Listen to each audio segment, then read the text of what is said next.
Welcome to qnawire. Okay, we're looking at question 28.80, where we have a wide, long insulating belt with a uniform charge per unit area. And this whole belt is moving to the right at constant speed v. And we want to find the magnetic field. So we're given a hint here that the moving belt can be considered to be an infinite current sheet. So looking at the formula for the magnetic field from an infinite current sheet, that's this one here. So we know we're going to be wanting to use this formula eventually. But let's think about, if we look at this formula, we don't have the value for I, the current. So we need to break this down a little bit. So think about the amount of charge from one little length delta x on the belt.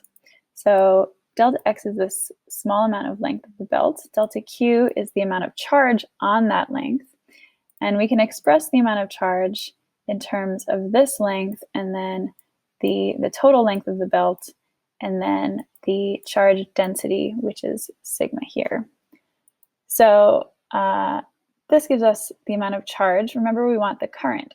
So when we define current, current is really just the amount of charge moving per unit time. So we can define I as delta Q over delta T. Delta T is time. So looking at this, we just found our expression for delta Q. So let's plug that in here. And this might not be helpful right away, but if we just rearrange this a tiny bit, move the sigma over here, notice that we have this term delta x divided by delta t. And this is really just velocity. This is the definition of velocity right here. And velocity is something that we're given in the question. So that's a good sign that we can now, let's just bring this in and substitute this for velocity. So now we have our current, which is great. Let's go back to our value for the magnetic field. And let's just plug in this for the current here. Now notice there's an L in the numerator and the denominator. So that's just going to cancel out. So we're just going to end up with a factor of 2 down here. And that's good because we're not actually given the length of the belt in the question. So it's a good sign that they want this to cancel out. And this, we're given sigma and v in the question, so this is going to be our final answer for the magnitude of the magnetic field.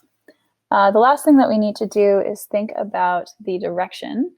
If we have the velocity of the belt moving to the right, then that's going to be the same as the direction of the current. So if we have this belt moving to the right, then if we use the right-hand rule, put our thumb in the direction of the current this way, then our magnetic field is going to be pointed out of the page. So we're going to get magnetic field out of the page with magnitude this, as shown here.